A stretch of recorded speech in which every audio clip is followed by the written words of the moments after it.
Баршаңызға қайырлы күн, қыз-келіншектер. Мен мұнда үлкен отбасына арналған үлкен пирог жасайтын боламын. Видеоның соңына дейін қарап, менімен бірге жасап көріңіздер.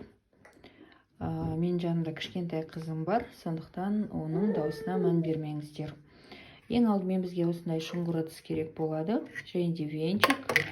Әр құрамды мен осындай қасықпен өлшейтін боламын. Ешқандай да таразы қолданбаймыз. Ал кеттік енді. Маған керек заттар осындай үлкен 6 жұмыртқа, қант, шым тұз керек болады.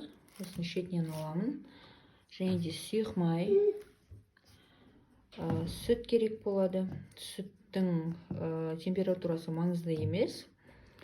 Және де осындай қамыр қопсытқыш керек болады. Ал кеттік қыздар, менімен бірге жасап көріңіздер. Ең алдымен осы 6 жұмыртқаны осындай басқа ыдысқа шағып алатын боламыз. Егер де ыдыстың өзіне тура салсаңыздар, ол кезде жұмыртқаның сынығы кетіп қалуы мүмкін. Сондықтан басқа ыдысқа шағып алатын боламыз.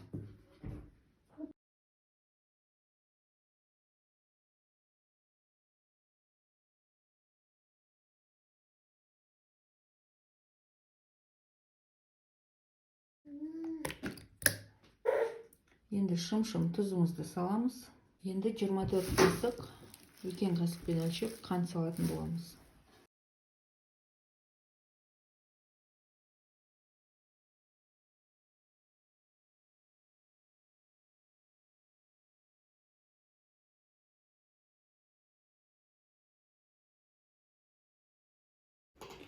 Енді осы массаны қантымыз ерігенше венчиктің көмегімен араластыратын боламыз.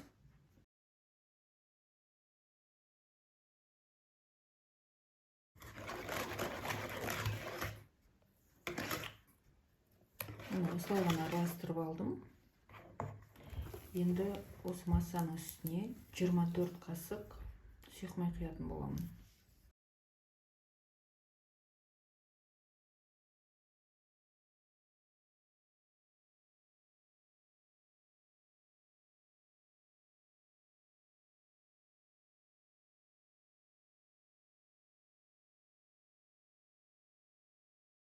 Ендігі кезекте осы қасықпен 24 қасық сүт құятын боламыз.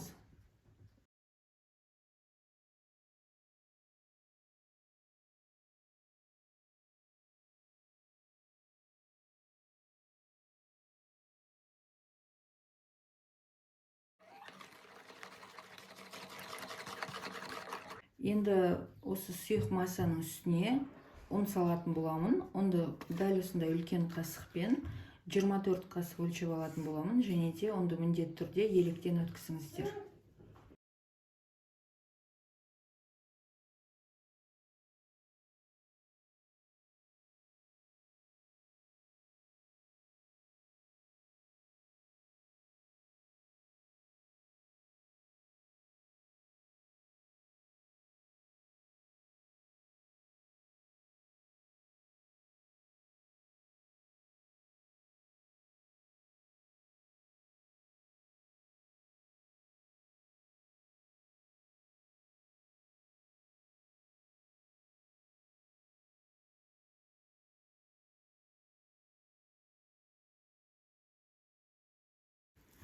Мұны қыздар, бізде осындай масса шығады, сұйықтау масса.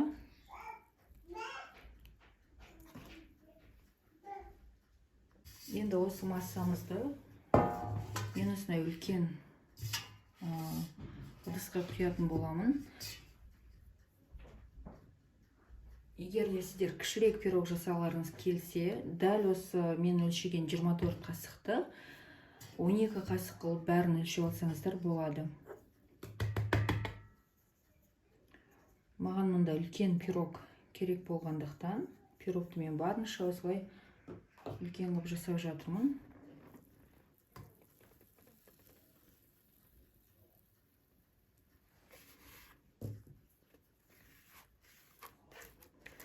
Осындай силиконды лопатканың немесе қасықтың көмегімен біз осы сұйық массаның барлығын ыдысымыздан босатып алатын боламыз.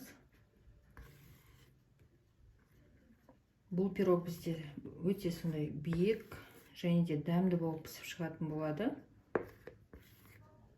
Барлығын босаттық. Мұны енді осы пирогты біз 180 градустағы алдын ала қызып тұрған пеште қызарғанша пісіретін боламыз. Және де біз піскенін ағаш таяқшаны жаңағыдай пирогқа кіргізу арқылы білеміз. Егер де таяқшаларымыз құрғақ болса, пирог пісті. Егер де ортасында кішкене қамыр болса, яғни таяқшаны сұққан кезде, ол кезде пирогты тағы да бір 5 минутқа пеште ұстайтын боламыз. Мұны қыздар, пирог менде пісіп шықты. Пирог менде 30 минутта пісіп шықты. Енді тексеріп көрейік.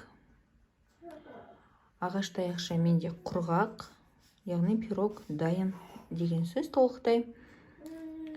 Оны сіздер де 180 градуста 30 минут көлемінде пісіріп алыңыздар. Міндетті түрде рецепттік толықтай қарап пісіріп көріңіздер. Сіздерге де ұнайды деген ойдамын алдағы уақытта. Және де менің каналыма егер жазылмаған болсаңыздар, міндетті түрде жазылып, жанында қоңырауша белгісін басып өтіңіздер. Алдағы уақытта менен осындай өте дәмді рецепттер күтсеңіздер болады. Мұны өзімнің жасап жүрген рецепттеріммен сіздермен міндетті түрде алдағы уақыттарда бөлісетін боламын.